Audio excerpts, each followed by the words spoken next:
श्री सरस्वती मैया की जय, श्री कृष्णचंद्र भगवान की जय। आज हम संस्कार पर विचार करेंगे। संस्कार क्या है? जन्म लेने वाला जो बच्चा होता है वो अबोध होता है। उसको विभिन्न प्रकार से समाज में तैयार होने के लिए, अर्थात समाज में एक आदर्श रूप में जीवन निर्वाह करने के लिए उसमें संस्कार किए जाते हैं या उसके संस्कार किए जाते हैं। उससे वो संस्कारित जीवन यापन करता है। देखिए, मैं आपको बताऊं कि पढ़े लिखे से अनपढ़ ज़्यादा सही मानता हूं मैं। आप कहेंगे फिर आपने पढ़ाई क्यों की? अब देखिए, जितना आतंकवाद अभी है उतना पूर्व समय में नहीं था। पूर्व समय में भी अंडे विक्रय और मांस विक्रय होता था, परंतु वो सब गोपनीय तरीके से होता था। आज बड़े बड़े नगरों में चले जाओ, मुख्य चौराहे पर शाम के समय अंडे की दुकानें मिल जाती है। और कई चौराहे पर है, अब जो नहीं खाते पीते हैं उनको कितनी घिन आती है। पर ये पूर्व समय में नहीं होता था। जैसे जैसे शिक्षा का विकास हुआ वैसे वैसे, अब आप कहेंगे शिक्षा के विकास से तो व्यक्ति बुद्धिमान होता है, परंतु वैदिक शिक्षा प्राप्त करके व्यक्ति संस्कारित होता है और मैकाले की शिक्षा प्राप्त करके ठूंठ बनता है। तो जो अभी जितने शिक्षित हैं वो सब मैकाले की शिक्षा ग्रहण किए हुए हैं, इसलिए ठूंठ ज़्यादा है। जिनको घर पर कोई संस्कार नहीं मिला हो वे ठूंठ हैं। तो इसी पर हम आज विस्तार से चर्चा करेंगे और 2-3 भागों में चर्चा करेंगे।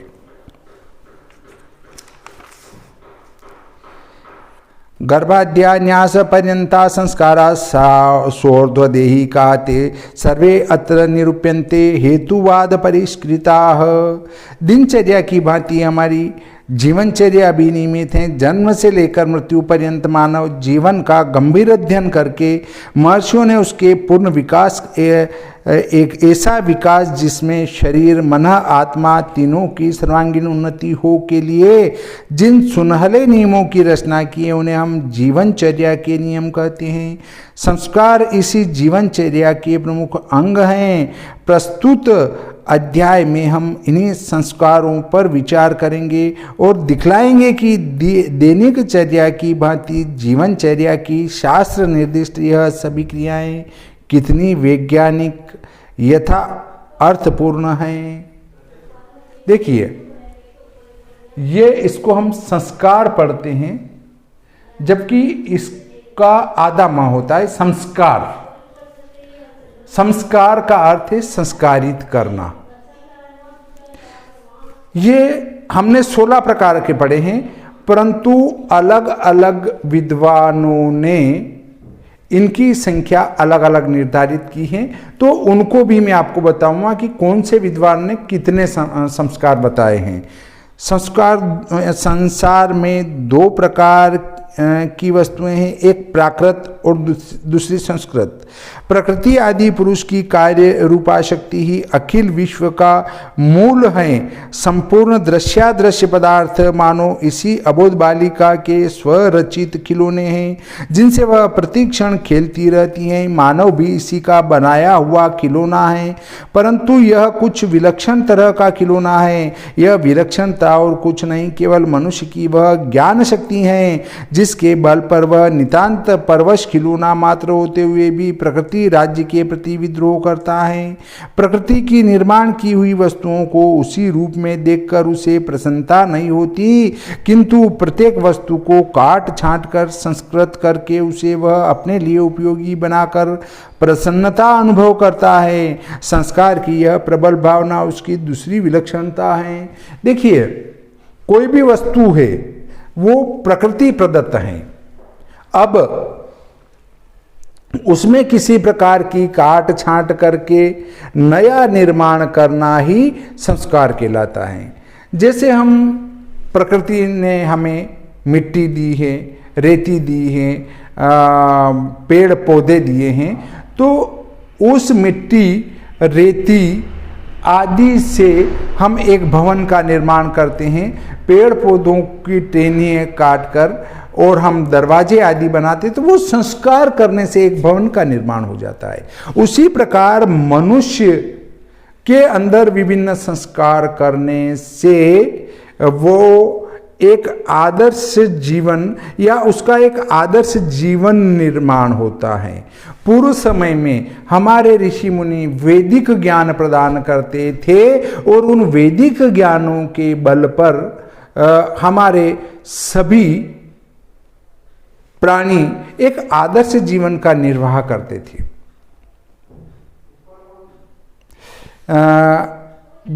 बीएड कॉलेज उज्जैन में एक एपी पांडे साहब प्राचार्य महोदय हैं। वे 2 विषय में पीएचडी हैं और बड़े अच्छे विद्वान हैं। कम बोलते हैं, सारगर्भित बात करते हैं। मैंने भी वहाँ से बीएड किया तो हमारे प्राचार्य रहे हैं। वे ये कहा करते थे कि जब डाकू खड़ग सिंह जैसे हमारे यहाँ चोर हुआ करते थे, अर्थात जो बड़े बड़े चोर डाकू जो चोरी करने जाते तो महिलाओं और बच्चों को एक तरफ खड़ा कर देते थे, तुम बीच में मत आओ। केवल वो हाथ उठाते थे तो पुरुषों पर उठाते और केवल चोरी करते थे। और जब ऐसी बात विदेशों में के लोग सुनते थे कि वहां के डाकू महिला और बच्चों को नहीं छूते हैं, उनका सम्मान करते हैं, तो विदेशी ये कहा करते थे कि जिस देश के डाकू इतने आदर्शवादी हो सकते हैं तो वहां की सामान्य जनता कैसी होगी, और फिर वहां के साधु संत कितने आदर्श होंगे। परंतु जब कुछ तथाकथित संत रामपाल जी, आशाराम बापू जी जब जेल में जाते हैं और उनके ऊपर जो आक्षेप लगते हैं, तब विदेशों में ऐसी बात जाती है कि वहां के संत इस प्रकार का कार्य करते हैं, तो फिर वहां की सामान्य जनता कितनी अत्याचारी होगी और फिर वहां के चोर डाकू कैसे होंगे।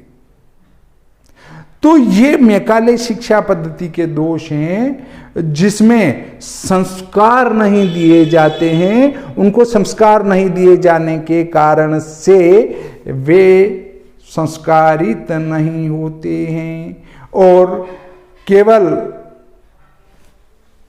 अपने हित के लिए कार्य करते हैं। देखिए, पूर्व के राजा लोग युद्ध लड़ते थे तो हाथ में से शस्त्र गिर जाने के बाद उससे लड़ा नहीं करते थे, या जो अपनी शरण में आ जाए उसको माफ कर दिया करते थे।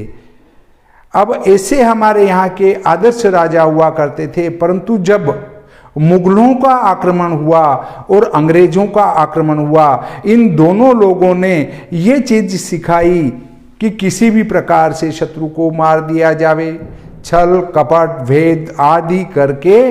तो तब से हमारे यहाँ छल कपट प्रारंभ हुआ, अन्यथा उससे पहले तो आदर्श जीवन राजा लोग युद्ध में भी बताया करते थे।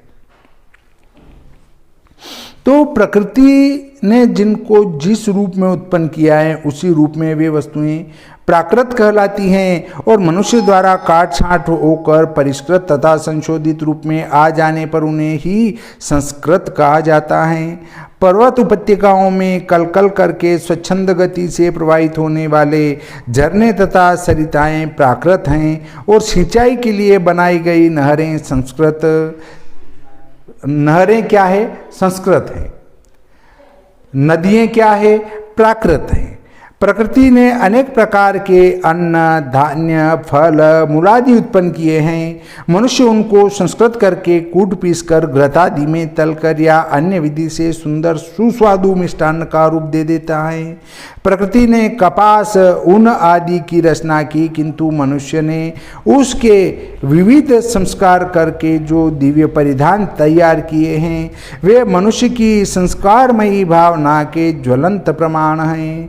आज का वैभवपूर्ण हरा भरा संसार मनुष्य में विद्यमान इसी भावना का सुंदर फल है। तात्पर्य यह है कि आज मानव सभ्यता के जिस उच्च शिखर पर पहुंचा है उनका प्रमुख कारण यह संस्कारमयी भावना ही है।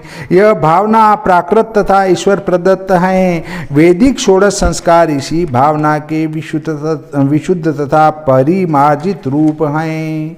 अब संस्कार कब से करें, इस पर हम चर्चा करेंगे। संस्कारों का प्रारंभ कब से हुआ, इस विषय में कहा जा सकता है मानव जाति के प्रारंभ काल में ही मनुष्य की यह संस्कारमयी भावना व्यक्त रूप धारण कर चुकी होगी। ऐतिहासिकों का कथन है कि एक समय में ऐसा अवश्य रहा होगा जब यूरोप, एशिया, अमेरिका आदि संपूर्ण देशों में फैले हुए मनुष्यों के पूर्वज एक ही स्थान पर रहते थे। उनका आपस में बड़ा प्रेम तथा भाईचारा था। वहीं से उन्होंने सभ्यता तथा संस्कृति का विकास प्रारंभ किया और विभिन्न स्थानों की ओर फैलते गए। यह विचार अधिकांश में सत्य प्रतीत होता है और तब हम निर्विवाद रूप से कह सकते हैं कि उस सभ्यता संस्कृति का विकास प्रारंभ किया और विभिन्न स्थानों की ओर फैलते गए। यह विचार अधिकांश में सत्य प्रतीत होता है और तब हम निर्विवाद रूप से कह सकते हैं कि उस सभ्यता संस्कृति शिक्षा शून्य क्रूर एवं हिंसक पशु मानव को सभ्य, सुशिक्षित तथा शांति प्रिय मनुष्य बनाने में इन वैदिक संस्कारों का महत्वपूर्ण भाग रहा है, क्योंकि यह निश्चय है कि एकमात्र निवास करने वाली मानव जाति के मेधावी पूर्व पुरुषों ऋषियों ने ईश्वरीय ज्ञान स्वरूप वेद त्रयी के साक्षात्कार के साथ ही संस्कार प्रणाली का न केवल ज्ञान प्राप्त किया किंतु उसे अपनाया भी। यह आदि मानव जाति ब्रह्मा की सृष्टि वेदी धर्म क्षेत्र कुरुक्षेत्र से ज्यों इधर उधर फैली, वह अपने साथ इन संस्कारों को जो कि उन समय तक धार्मिक कृत्यों का अंग बन चुके थे भी अपने साथ लेती गई। और आज हम देखते हैं कि यद्यपि विशुद्ध रूप से नहीं किंतु विकृत रूप में ही सही संस्कारों की यह परंपरा सर्वत्र मिलती है। हिंदू, मुसलमान, सिख, पारसी, यहूदी, ईसाई आदि सभी जातियों में और भारत, चीन, जापान, अरब, मिस्र, यूरोप आदि सभी देशों में जात कर्म, नामकरण, विवाह, अंत्येष्टि आदि मुख्य संस्कार किसी न किसी रूप में अवश्य पाए जाते हैं। यद्यपि इनका विशुद्ध रूप तो वैदिक ज्ञान की उत्तराधिकारिणी आर्य जाति में ही देखने को मिलता है। मतलब सनातन धर्म में ही इन संस्कारों को पूरा विधिवत और विस्तृत रूप में देख सकते हैं। संस्कार की आवश्यकता, संस्कारों की सबसे अधिक आवश्यकता आज है। आज जब हम एक विश्व संघ की कल्पना कर रहे हैं, एक ऐसे संघ की हिंस की छाया में रहने वाले सब नागरिक समान होंगे, कोई ऊंचा नीचा न होगा, तो ऐसे अवसर पर हमें उन संस्कारों को पुनर्जीवित करता होगा जिसमें इस प्रकार की उदात्त तथा प्रांजल भावनाओं का विशेष स्थान है। इस समय सर्वत्र मानवता की पुकार है। जाति वर्ण, धर्म, परंपरा और संस्कृति आदि के पुरातन महत्व का स्थान मानवता ग्रहण कर रही है। वर्ग भेद की तथाकथित अशांति से उत्पीड़ित मनुष्य आज केवल मानव बनकर विश्व के संपूर्ण मनुष्यों से भाईचारा तथा एकता स्थापन करना चाहता है। यह शुभ लक्षण है। यदि हम सच्चे अर्थों में मनुष्य बन जाते हैं तो आए दिन धर्म, जाति और राष्ट्र की संकुचित परिधि के नाम पर होने वाली अमानवीय घटनाएं समाप्त हो जाए। किंतु इसके लिए एक बार फिर सनातन धर्म को शरण में आना होगा। शारीरिक तथा आध्यात्मिक दृष्टि से परिपूर्ण उस सार्वभौम मानव की सृष्टि इन संस्कारों द्वारा ही होगी, अन्यथा नहीं। हमने पीछे कहा है कि संस्कार सभी देशों और सभी जातियों में किसी न किसी रूप में संपन्न होते हैं, किंतु एकता, प्रेम तथा विश्व भ्रातृत्व का जो उच्च आदर्श हमें संस्कार पठित वैदिक मंत्रों में देखने को मिलता है वह अन्यत्र नहीं। वेदादि शास्त्रों में संस्कारों का बड़ा महात्म्य प्रदर्शित किया है। यहाँ तक कि प्रत्येक व्यक्ति को सामाजिक अधिकार प्राप्त करने के लिए संस्कृत होना आवश्यक समझा गया है। द्विज माता पिता के शरीर से जन्म लेने के उपरांत भी यदि बालक असंस्कृत हैं तो वह द्विज नहीं कहलाता। श्रुति ने संस्कारों को जन्म के ही समान महत्व दिया है। द्विज शब्द का अर्थ है जिसका 2 बार जन्म हो, पहला मातृगर्भ से, दूसरा संस्कार द्वारा। मानव जीवन का चरम लक्ष्य है ब्रह्मत्व लाभ करना। इस लक्ष्य की ओर अग्रसर होने वाले परमार्थ पथिक के लिए यह संस्कार एक स्फूर्ति प्रद पाते हैं, जिनके संबल से वह बिना भटके अपने मार्ग पर चला जाता है। मानव शरीर मानो एक चित्र है जिसे कुशल कलाकार की तुलिका संस्कार रूपी अनेक रंगों से भरकर पूर्ण करती हैं। यदि वे न हो तो मानव अधूरा है, केवल श्वास युक्त एक पिंड मात्र। इसलिए भगवान अंगिरा ने कहा है, चित्रम क्रमाद्य थाने के रंगे रुन्मिल्यते स्नेह ब्राह्मण्यमापि तद्वत् स्यात् संस्कारेर विधि पूर्वकेह। अर्थात जैसे अनेक प्रकार के रंगों को तुलिका द्वारा संयुक्त करके चित्र बन जाता है, इसी प्रकार विधि पूर्वक किए गए गर्भाधान आदि संस्कारों से यह शरीर भी ब्रह्म प्राप्त के योग्य हो जाता है। देखिए, जब हम संस्कारित थे और चाहे पढ़े लिखे नहीं थे तो भी हम एकादशी और अमावस्या को हल चलाने की छुट्टी रखा करते थे कि आज तो एकादशी है, आज बेलों को मत चलाओ। आज अमावस्या है, आज बेलों को हल में मत जोतो। महीने में 4 दिन वो बेलों के लिए छुट्टी हुआ करती थी। पूर्णिमा भी छोड़ते थे बहुत सारे और कुछ नहीं छोड़ा करते थे, तो कुल मिलाकर 3 दिन तो छोड़ती थे। एक महीने में 2 एकादशी और 1 अमावस्या। बेलों के लिए 3 दिन की छुट्टी हुआ करती थी, परंतु आज हम मेकाले की शिक्षा प्राप्त करके इस प्रकार की बातों को भूल चुके हैं। आज एकादशी और अमावस्या को भी मांस विक्रय केंद्र खुले रहते हैं। कितनी गलत बात है। नवरात्रि में मांस विक्रय केंद्र खुले रहते हैं, जबकि जब व्रत पर्व त्योहार होता था तो हम उन लोगों को भी, मतलब जो गौ माता है, उनको भी अवकाश दिया करते थे कि आप भी आज रेस्ट करें। आज हम आपको जोत के हिंसा नहीं करना चाहते हैं। एकादशी और अमावस्या पूर्णिमा को हरा पेड़ नहीं काटते थे, क्योंकि उसके अंदर भी जीव हैं, इसलिए उसको नहीं काटा जाता था। परंतु आज हम शिक्षित होकर ठूंठ हो गए हैं, परंतु संस्कार प्राप्त नहीं किए हैं, इसलिए हमने उन सारी चीजों को छोड़ दिया है। आज हमारे कपड़े छोटे होते जा रहे हैं। ये संस्कारों का फर्क है। क्या फर्क है? धीरे धीरे कपड़े इधर से इधर उठते जा रहे हैं, कंधे दिखते जा रहे हैं। कुछ प्रोग्राम जो होते हैं उसमें जो कुछ 1-2% जो महिला है वो बस इतना कपड़ा यहाँ से नीचे बांधती हैं, कंधे पूरे दिखेंगे, बस इतना। कुछ प्रोग्राम में नीचे से भी ऊंचा चढ़ा हुआ केवल एक नेकर से भी छोटा कपड़ा पहना जाता है।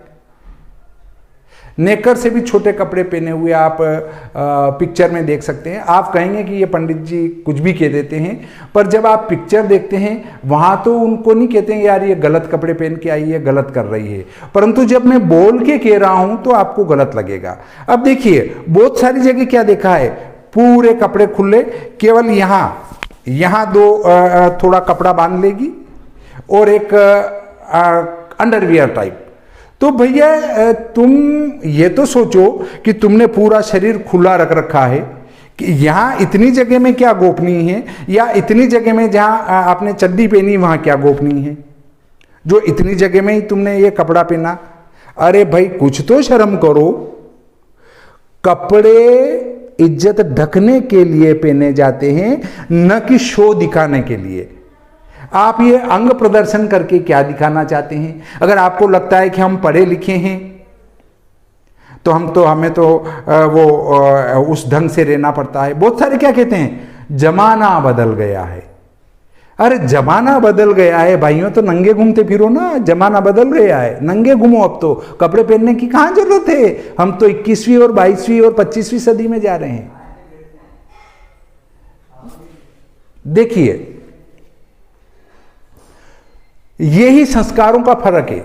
हमारे माँ बाप मैकाले की शिक्षा प्राप्त कर रहे हैं, ठूंठ बन रहे हैं, और ठूंठ बनने के बाद उनको जो स्कूलों में प्राप्त हो रहा है, कुछ स्कूलों में, सब में नहीं, इंग्लिश स्कूलों में, और घर की शिक्षा नहीं है। आजकल जन्मदिन मनाते हैं, एक जन्मदिन मनाते हैं और सुना गया है कि माँ बाप उस जन्मदिन में नहीं जाएंगे।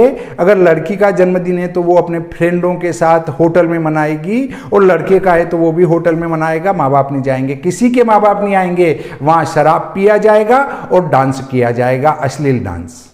अब सोच लो, क्या हम 21वीं 22वीं सदी में जा रहे हैं? और अगर इससे 21वीं 22वीं सदी में जा रहे हैं तो सबसे पहले तो हमारे पशु गए 21वीं 22वीं सदी में। कैसे गए? बेचारों ने जन्मसी चड्डी नहीं पहनी, जन्मसी कोई शर्ट नहीं पहना, तो वो तो तुमसे ज्यादा आधुनिक हुए।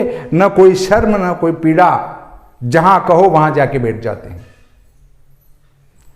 तो ये हमारे संस्कारों का फर्क है कि हमने क्या सीखा। ये हमारे पूर्वज हमें संस्कार दिया करते थे। इस प्रकार ये आज का प्रकरण यहीं समाप्त करते हैं। आगे अगले भाग में आप देखेंगे संस्कार पर और विस्तार से आपको बताने की कोशिश करूंगा। श्री सरस्वती मैया की जय, श्री कृष्णचंद्र भगवान की जय।